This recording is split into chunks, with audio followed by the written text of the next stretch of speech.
Yeah, man. This country, you guys, I love living here in the United States. I can't think of anywhere else I'd want to live. Some people say, well, you're Mexican. Wouldn't you rather live in Mexico? I love Mexico. Just visiting. Oh, I like it right here. That's why it kind of bothers me whenever people go, what is it like being a Latino comedian? I go, I don't know. I'm a comedian who happens to be Latino. What's the difference? The difference is my special will air on Comedy Central, not Telemundo.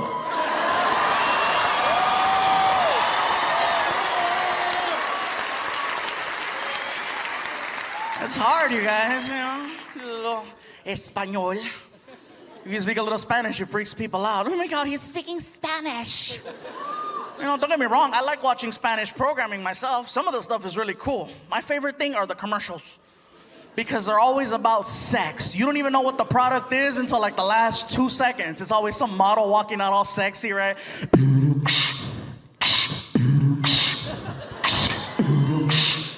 Hola. Ay, qué rico. And on the 28th second, right? Ah! Pepsi.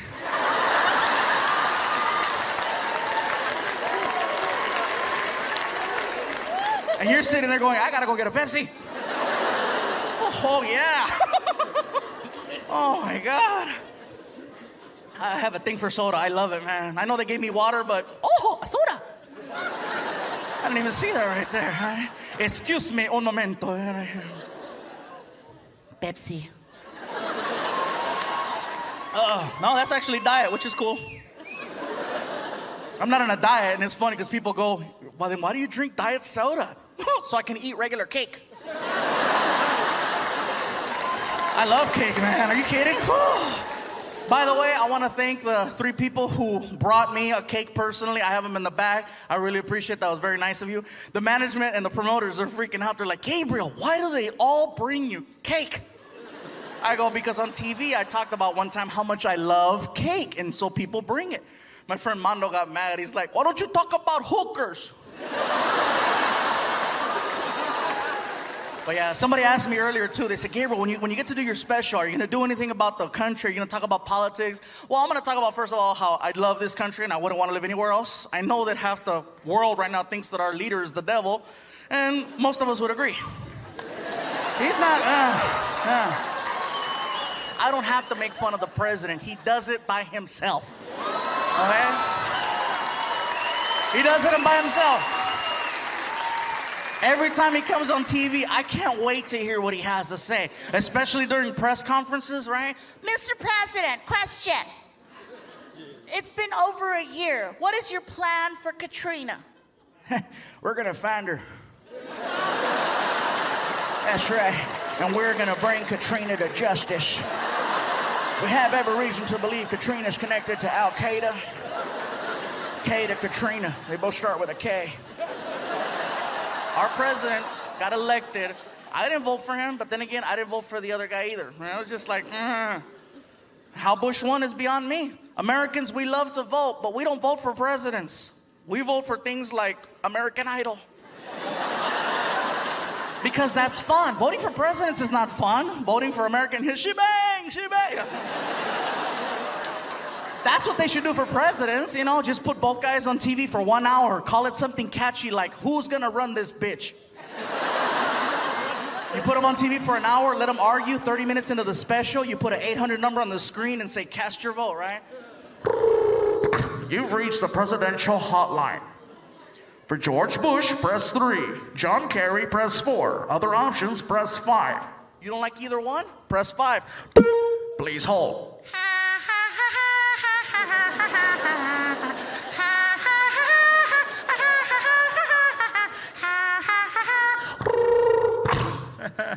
I knew you'd be back.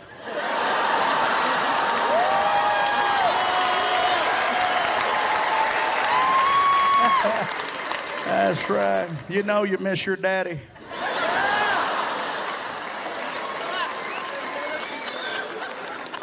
Oh my God. I'm such a dork. I don't care. I honestly don't think that the people that work behind the scenes, like the spotlight operators, get enough credit. Whether it's the spotlight operators, the people that run the cameras, the people that set up the stages, the people that work security, the people that run the building. Without them, there is no show. And the same thing goes with me. I got my own support team, managers, agents, promoters, freaking merchandise people. I have a bus driver named Dave who has never received any credit. And he's been working for me for almost 10 years now. This man has successfully gotten me to every single comedy show on time without fail.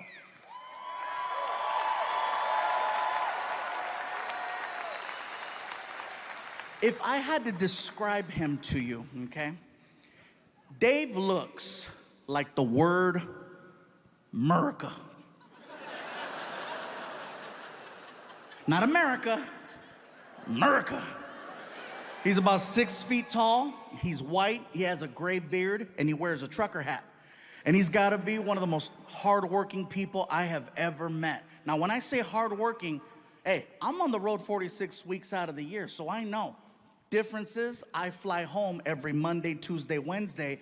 Dave stays on that bus and he gets it to the next city where we meet him.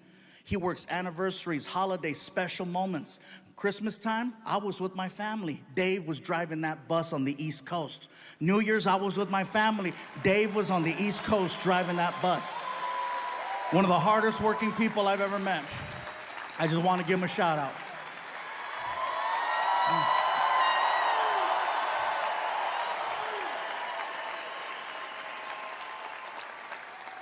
In addition to being hardworking, he's very honest.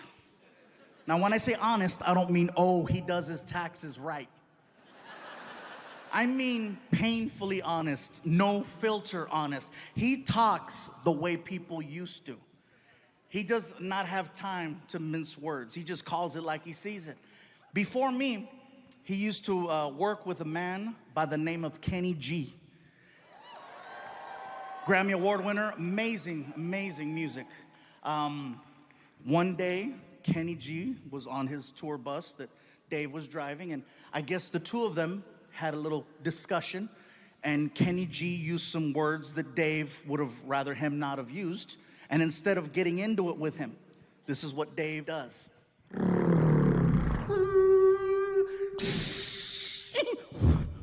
Kicked Kenny G off of his own bus. Because he would rather lose his job than lose his self-respect. And that's the man I work with. He's a bad dude. You guys are clapping, but you should have seen the interview. Oh, man, it was a good one. He looks at me and he says, "Hey, let's get one thing straight. I don't give a shit who you are. You treat me right, I'll treat you right. You pay me on time, you'll live." Not to mention the fact that he keeps that tour bus squeaky clean. And he takes a lot of pride in that as well. One night, I was drinking on the bus, and I go to put my cup down, and I missed the table, and the cup hit the floor. I didn't get up right away to get the cup, because I figured I'm gonna get up in a couple minutes and make myself another drink. I'll pick up the cup then. Dave sees the cup on the floor, and then he looks at me and says, "Hey, I ain't your mama. Pick that shit up."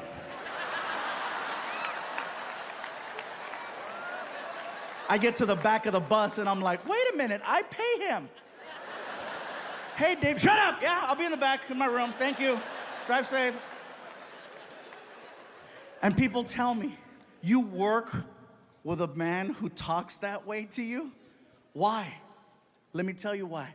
Because he's honest. With Dave, you know exactly what you get. Nowadays, it is so hard for me to tell who's being genuine and who has an agenda. And with him, you know exactly where you stand. If he likes you, he loves you. And if not, you're on the curb with Kenny G. That being said, I have a story to share. About 1.5 years ago, maybe longer, we're on the bus. and we're heading down the highway. Just so you have kind of an understanding of the bus layout, let's say this is the front. Here's Dave, the driver, empty seat, and then a sliding door that goes in between him and the rest of the tour bus. My buddy Alfred and I are in the living room portion, and we're watching TV. We're watching the news. And on the news, there's this person who is running for some type of office.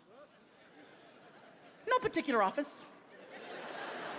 And I guess their big plan is to erect a structure between two bodies of land. Somewhere. And I guess they want one side of the structure to finance the entire project. Well, my buddy Alfred and I, we have a lot of family that works in construction, and we know a bad job when we see one. So we started to voice our opinion out loud about how we felt about this person and what they wanted to do. We're being very loud. So loud, Dave can hear us. And then we hear Dave.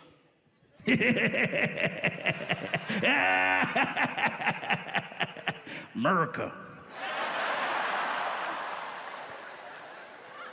I yell out to Dave. I said, "Be quiet, Dave. This isn't about you." He taps a button on the dashboard that activates the sliding door.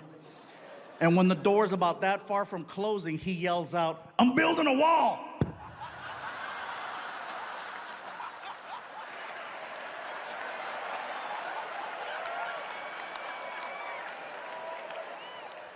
I couldn't even get upset because I was too much in shock over the fact that that came out of someone 4 feet away from me.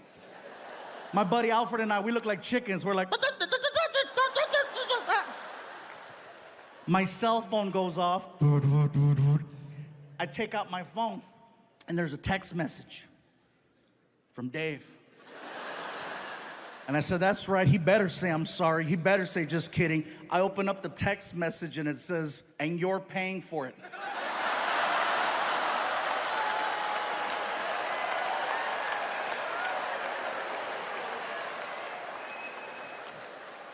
And people tell me, "You still work with him after that?" Yes, I do. I trust that man with my life every single night.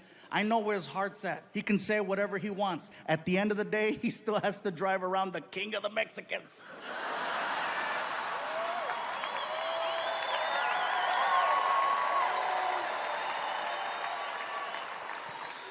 The point to this story is, just because you have a difference in opinion, it doesn't mean that you can't have respect for one another, that you can't have love for one another, that you can't have incredible friendships with one another. It's our differences that make us special. What a lot of us need to work on is our delivery. It's all in the way you say things. That's why text messages are always misinterpreted, because you read the text according to how you feel. What does he mean, hello? Yeah. Anyway, Dave has gotten us to 48 of the 50 states. He doesn't travel with us outside of America. He prefers it that way. I took a road trip about a year ago after I got rid of the Beetle in the SUV. Took a road trip from LA to Phoenix to go perform at this club.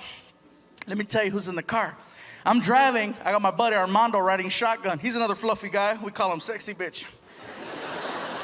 Well, I don't call him that. His wife calls him that. He's a sexy bitch. Anyway, in the back seat, I got my friend Martin. Next to him is my friend Felipe. So we take off. We're on the 10 freeway. We're passing all these Indian casinos. Sorry, we're stupid like that. Anyway, all of a sudden, all these cars start passing me, right? I'm getting annoyed because I'm driving a... I said, next car that tries to pass